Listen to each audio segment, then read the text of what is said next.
All right, everybody, how's it going?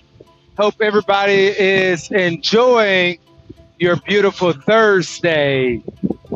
Dr. Young Gunn is out here giving you guys a follow-up on my wheelless trailer that I have thrown together and to let you guys know how it did on my trip to New Hampshire to the Laconia Bike Week 2026, all the way back down to here in Kentucky. The trip was, let's see, on my trip it was a 2,075 miles round trip. Was done in 4 days. And let me tell you, it held up great. It held up great, and I got a lot of questions about it from a lot of the people that I met up with in New Hampshire, and a lot of people at the Laconia Bike Week was asking about, man, how in the world did you do that? That's pretty cool. Where did you get it from, etc. Inside of it, what I did was I used it to hold my duffel bag, had it to, I had my air mattress in there, a single air mattress, just in case, you never know.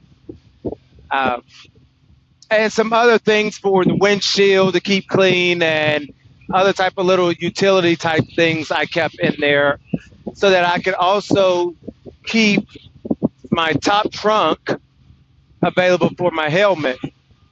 But on the way back, I did kind of readjust it to see how I liked it with weight wise and if there was any bounce going on, because I mean it is a little large back there.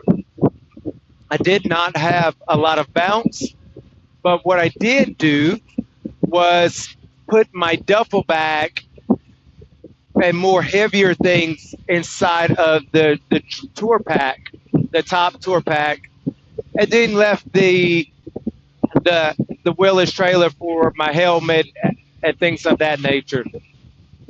It did come in great handy while I was at the bike week.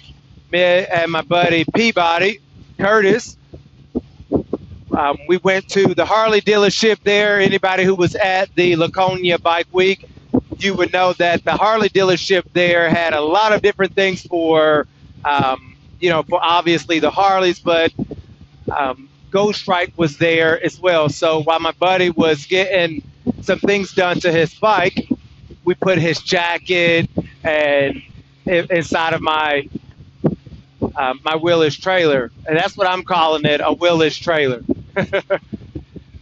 But yeah, so we had extra room because he didn't have room to put his big jacket in there when we no longer needed it for that afternoon. And it also did not take up a lot of space while I was at the bike week when I parked. Here's a picture that you guys can see. Stayed right on there. It was great that it was locked down, and it did its job.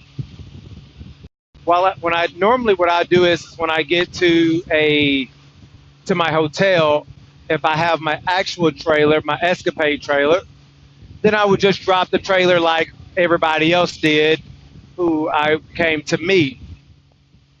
But then that also limits me for if I see something that I like at the bike week or on the strip.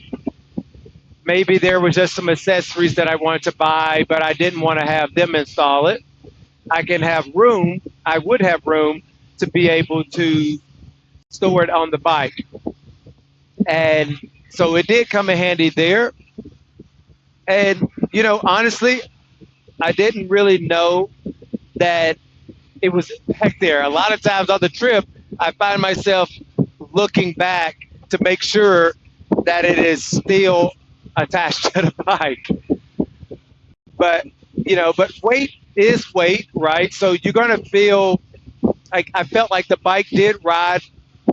Um, it did ride pretty darn smooth, that's for sure.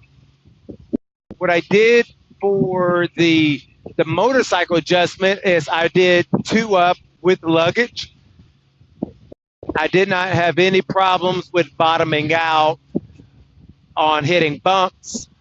The bike did not feel stressed or squatted while going down the road.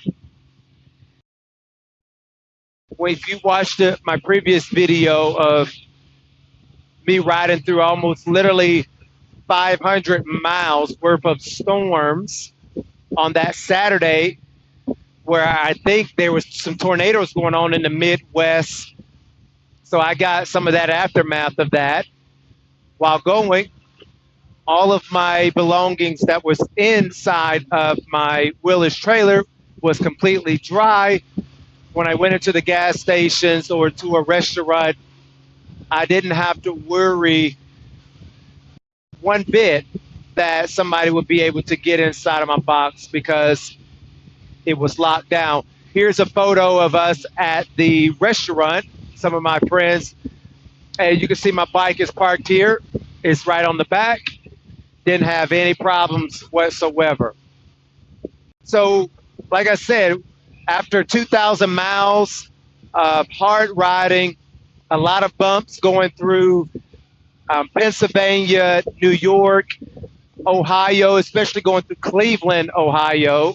Anybody that's ridden through there, you know that the roads are not the best.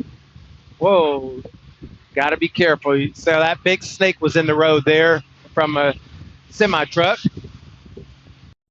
From all of the weather, from hot weather, it was cool when I left New Hampshire coming home because I pulled out at 2 o'clock in the morning.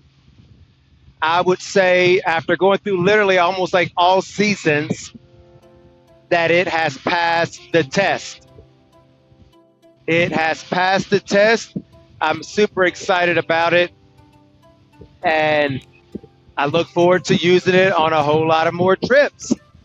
So let me know in the comments what you guys think. And if there's some other type of ways that you would do if you were traveling with something of this nature.